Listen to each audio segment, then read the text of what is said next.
Welcome to the Ambitious Introvert podcast, created especially for introverts, empaths, and highly sensitive entrepreneurs to help you build, grow, and scale a successful, sustainable business. I'm your host, Emma-Louise Parks, business and mindset coach for ambitious introverts. After 17 years working as an air traffic controller, the ultimate fast-paced, high-stimulus, extrovert-friendly role, my mission now is to show introverts that they too can create big results and success because of who they are, not in spite of it. I focus on introvert-friendly business and marketing strategy to help you switch overwhelm for clarity, confidence, and clients. Hi, Irene. Hi, Emma-Louise. Hi. I'm so excited to be talking to you today because it's been so long since we've caught up. And I will be honest, when I planned this podcast, you were one of the first people I thought of. Oh, no way. Be a guest. Yeah, I remember reaching out to you and I was like, I'm doing a podcast for ambitious introverts. And you were like, yes, this is right up my street. I love that. Oh, thank you. I'm so excited to be here. I think it's such a clever idea. And you're the best person to pull this off. So very excited. Thanks for thinking of me. Well, of course, because you are the epitome of an ambitious introvert. Would you like to tell the audience a little bit more about you and your background? Sure. So hi, everyone who's listening. I'm Irene Moore, and I am a business strategist. And I think I probably would just say I'm really here for the frustrated freedom seeker. Really. My business is a podcasting community called Savvy Startup Club. And I'm really here for the person who has lots of ideas and is seeking clarity, because I discovered through being an ambitious introvert and through working with thousands of brands and entrepreneurs through my programs and courses that really the real reason why a lot of people struggle is because they just haven't really cemented what it is that they want to do, or they overcomplicate things. So my superpower, if you like, is taking very complex data or ideas or concepts and just drilling them down and helping people nail their strategy in one call. And I'm nodding away furiously here because yes to overanalyzing, yes to overcomplicating, yes to needing clarity, yes to getting overwhelmed, because that's something that I personally have been so familiar with over the years. And I know so many other introverts have. Yes, definitely. And it's interesting because we kind of spoke a little bit about it when we, just before we started recording, but I think a lot of it does come from just really not necessarily trusting our own intuition, because maybe we're not the loudest person in the room and we're not testing it with a million people.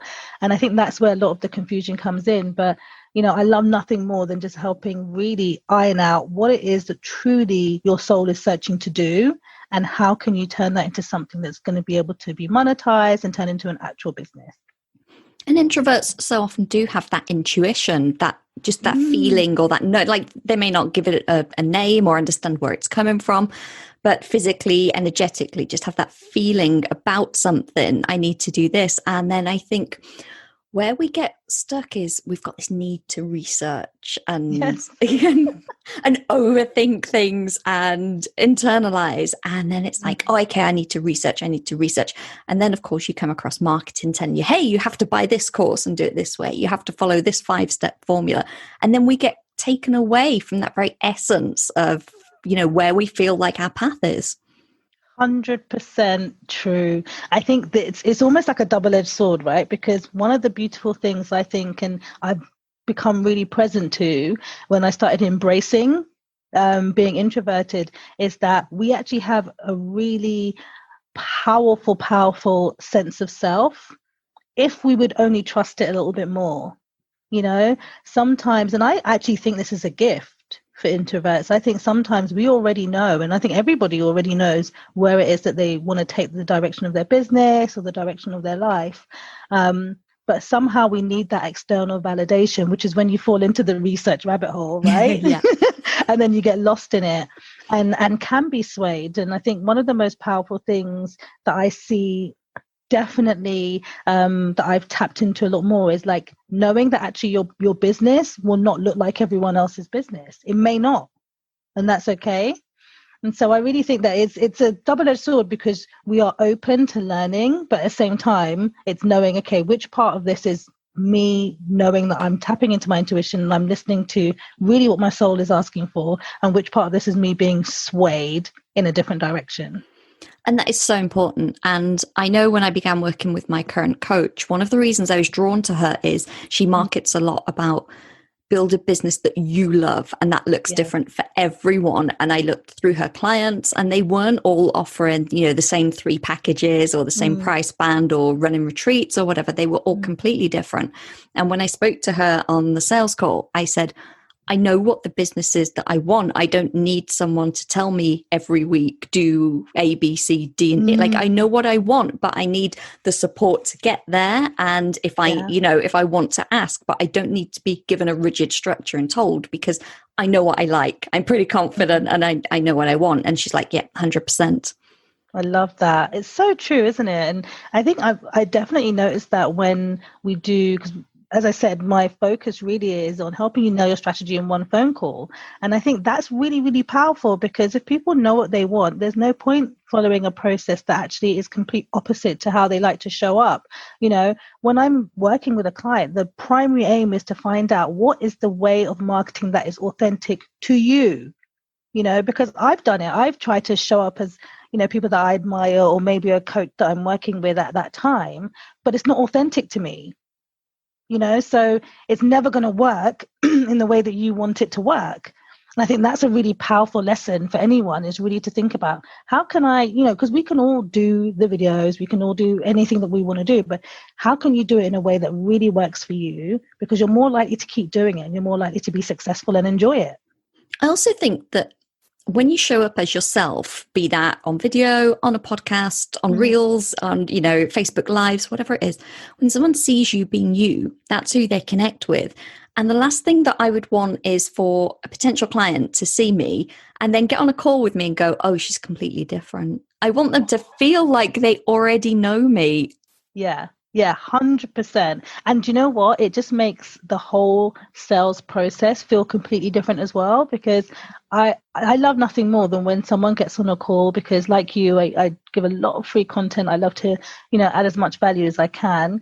And when someone gets on a call and they kind of tell you what they expect, that's really, really powerful, because it means that, okay, that person's got it. They know the kind of coach that I am. They know how I'm going to show up for them, and they know what not to expect as well. So it just makes the whole process so much more seamless and sales more enjoyable. I think it's such a collaboration, and this is what people forget sometimes. A coach isn't there to tell you what to do or to make a plan for you. It's a collaboration. It's got to feel good to everyone, but it will absolutely give you that shortcut to where you want to be, to learn from their expertise.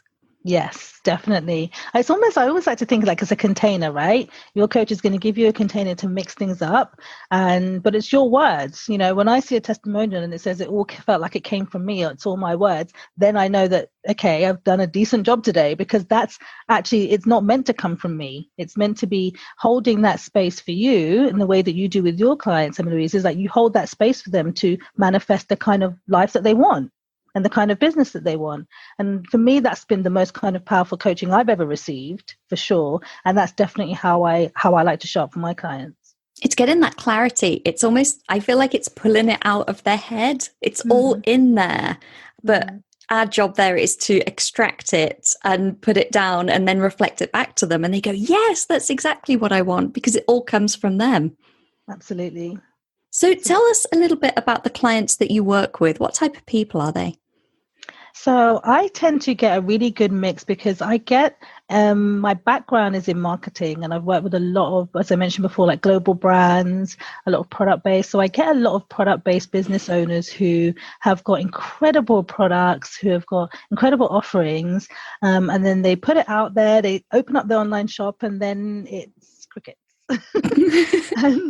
and it's really painful, actually, because they're seeing the stock, they're creatives, they're creators, they're interested in the product, they're interested in solving that unmet need of their client, and it's really painful when they don't get the traction they want. And 9 times out of 10, it really is because they haven't nailed their niche. They haven't really understood how to articulate what that person needs they're really good at talking about the features and benefits of the product, but they haven't articulated how it's going to help them. And I think that's really where most marketing goes wrong. One thing I've learned in 15 years of marketing is that you can have the best product in the world. If your dream customer doesn't understand how it's going to help them, then it doesn't really matter how much it costs or who the face of it is. They have to understand fully how it's going to help them reach their goal. And I think that's where a lot of my clients come to me at that point, is where they've got the great product, they know what it is that they want to sell, they've got the whizzy website, but actually they now need to be able to create content and market to their audience in a way that helps them become clients or customers. You're what I needed 2 years ago when I brought the business online, because it was exactly the same thing. I had like 10 plus years coaching experience. I'd got all these certifications. I'd got a ton of experience and testimonials, but I had no clue about marketing. So I was trying to sell it on, the features of, oh, look, I've got an NLP qualification, or look, I've got this. And when I looked back through my social media, I was like, I wouldn't even buy from me. Why would I expect anyone else to? Because I hadn't got a defined niche and I wasn't solving a problem. Yeah. And you actually were solving a problem, but it's but no one knew this. Yeah. But that's the thing that everyone struggles with, right? It's like, how do I match my message to my market? That's really what marketing is. It's not any, sometimes I think we see these really flashy campaigns and people with nice glossy ads and everything else.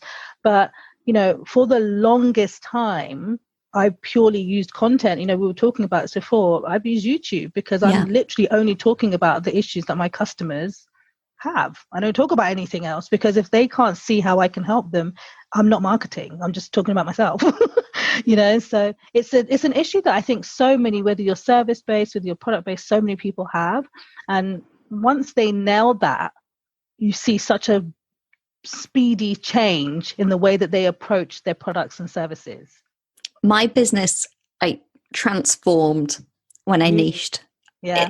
I can't even put into words. And that's why I'm so passionate about niching and messaging as well now for my clients, because I'm like, if they feel like they are closing the door on people. And I said, no, you're not. You're opening the door a tiny bit for the right people. Yes. And that's all you need, is to get the right people.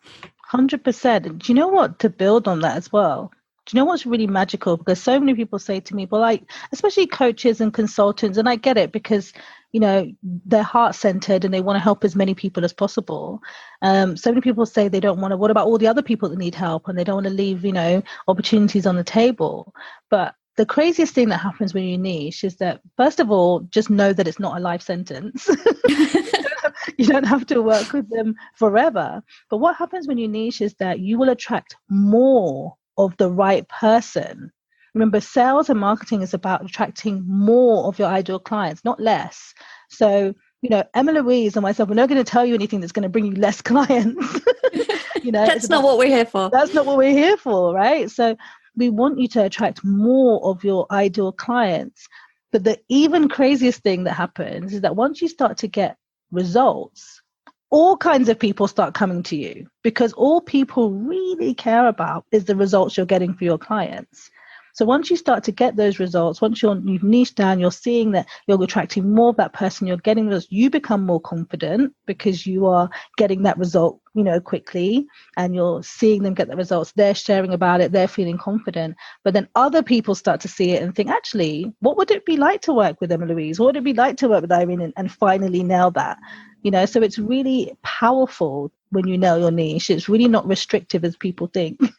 I think it's where people come from, the kind of background that I did, like executive coaching or life coaching, or even like health coach or transformational coaching, I guess, where you are taught this amazing set of skills to be a good coach. And you're told you can coach anyone through anything, because you don't need to be an expert in what you are coaching them. So whether they want to run a marathon, or whether they want to leave their job, or whether they want to find love, whatever they want, you have this amazing toolbox of questions and ways of being supportive to help to empower people to hit their goals.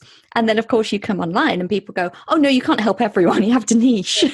Yeah. Yeah, it's funny because I do believe that, what coaches do is so powerful because they probably could help everybody, but that's almost not what you're doing when you're niching. You're just attracting the people you want to work with and you feel the most aligned with, right? And especially if you're introverted or highly sensitive, your energy is everything when you're coaching.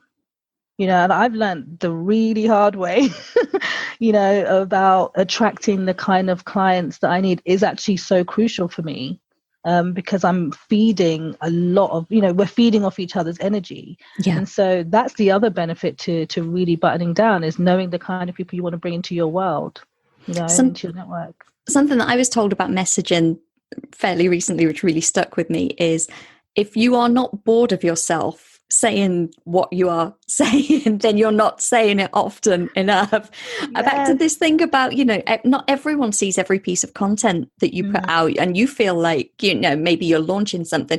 You feel like you're out there on 3 different platforms talking about it twice a day, thinking, oh my God, they're all going to be sick of me. And actually, maybe 10% of your audience have seen it once. Exactly. And I always invite people to think about some of the brands that you love, right? Some of the brands that maybe you see their ads on TV or, people that maybe you follow on Instagram, no one ever, no brands ever take out ads and say, I only want people to see this ad once, guy. L'Oreal doesn't say, I just wanted everyone to see this shampoo once and that will be enough. They want you to see it 7 times in your favorite program, because we all know how much information we're consuming all the time. We all know how much we have to see it for it to even penetrate into someone's brain. They say that typically 7 to 11 times is how often people need to see a message for it to resonate, especially on social. I would argue it's even more now because there's so many people online.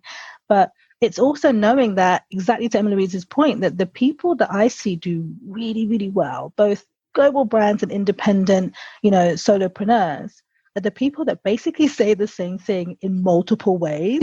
They've mastered the art of saying the same thing in multiple ways, because someone might hear it from you, but there just might be one small nuance way that you said it that it really lands. Yeah, exactly. I signed a client a few weeks ago through a referral because she was in a Facebook group and she said, I'm really struggling with X, Y, and Z because I'm an introvert. And someone in that group knew me, followed me on social media and said, you need this person because she coaches introverts. Yes. And so that had stuck in her mind. And I think, like you say, especially on social media, a lot of I keep mine quite small, but a lot of people that I follow, they follow thousands of people. That's not uncommon for people to be following thousands of accounts. So the chances of your content actually getting in front of them on a consistent basis is quite slim.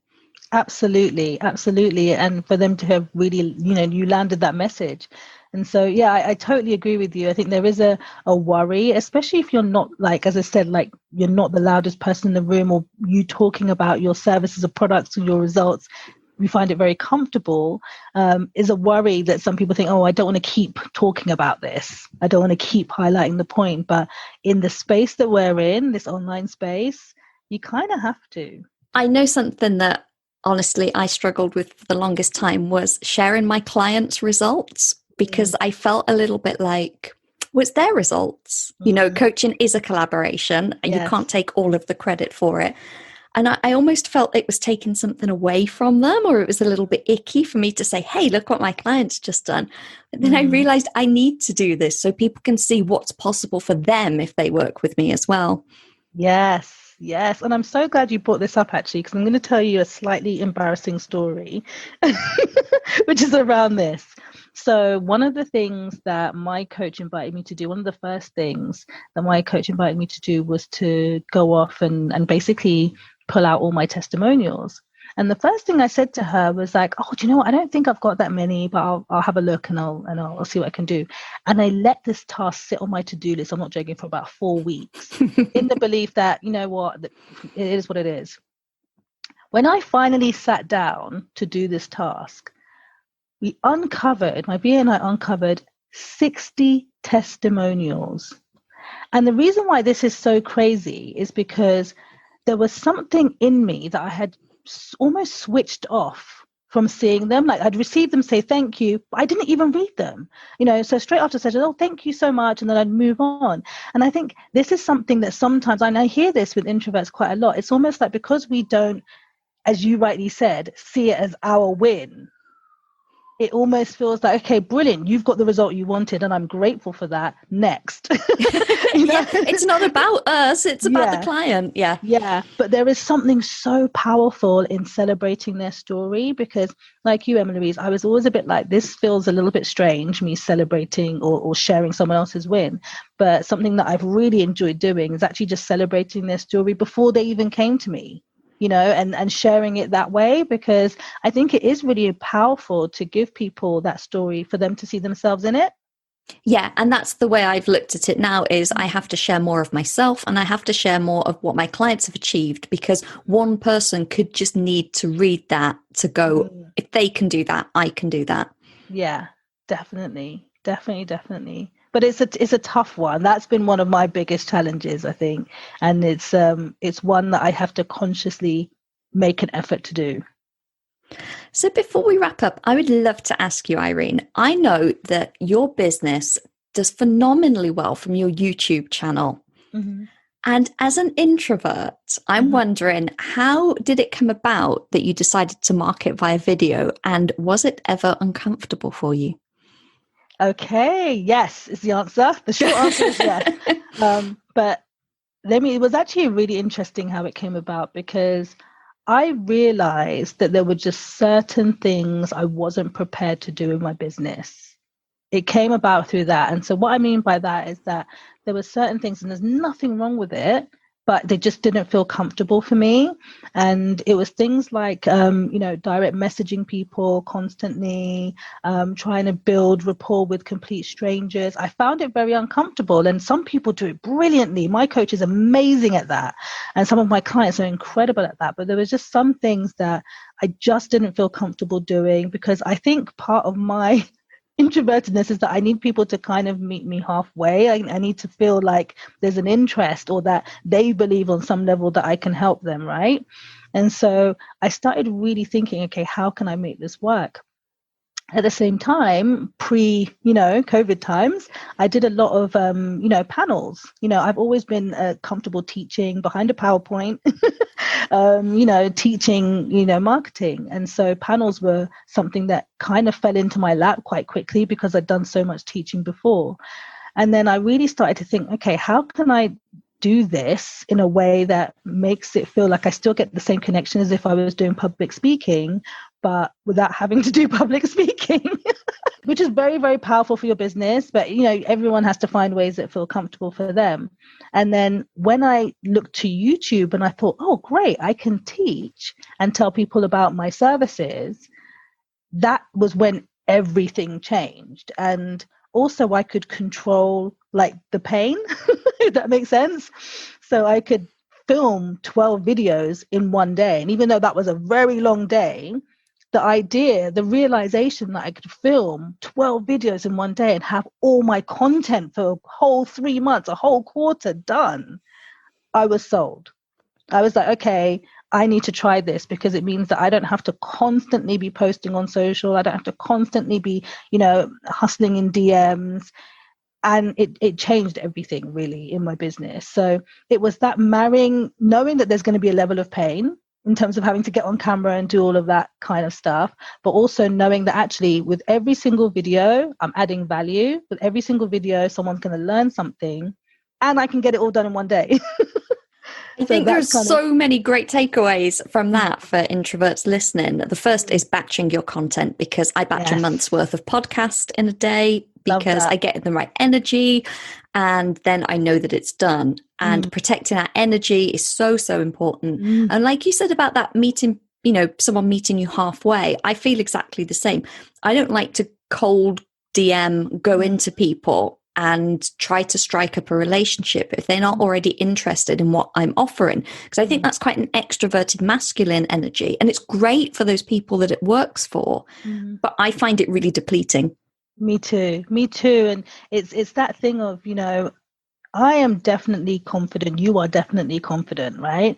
There's no doubt about it. But there's also an element for I guess people like you and I of knowing that that person needs to be ready to take this next step. That person needs to be ready to elevate their business, and convincing people or making people feel like they have to, step into it it's just not in alignment with how I like to enroll clients. And I really think that, your podcast and things like YouTube, and they're really powerful ways for someone to get a flavor of you before they decide that they want to take the next step. Yeah, I found my coach through a podcast. So I completely get that, because I listened to some episodes. I liked her vibe. I started to know, like, and trust. And then it just felt like a very natural progression, because I think a podcast, it's quite personal. It's quite personal. You're listening to someone and you do feel like it's one-on-one. Oh, 100%. I think podcasts are way more personal than YouTube. Like, people always talk about YouTube, but I'm like, I listen to my favorite podcast, like, in the bath. Yeah, that's intimacy right there, when I'm doing the washing up. It is, you feel like you know them, right? You feel like you're having a conversation, a chat with your friends. So yeah, I definitely see how you would have recruited your coach through your podcast. Yeah. So Irene, before we wrap up, I've got 3 questions for you, if you'd be so kind. The first is, where can people find you online? Okay, so the best way to find me is on my website, so irenemoore.com.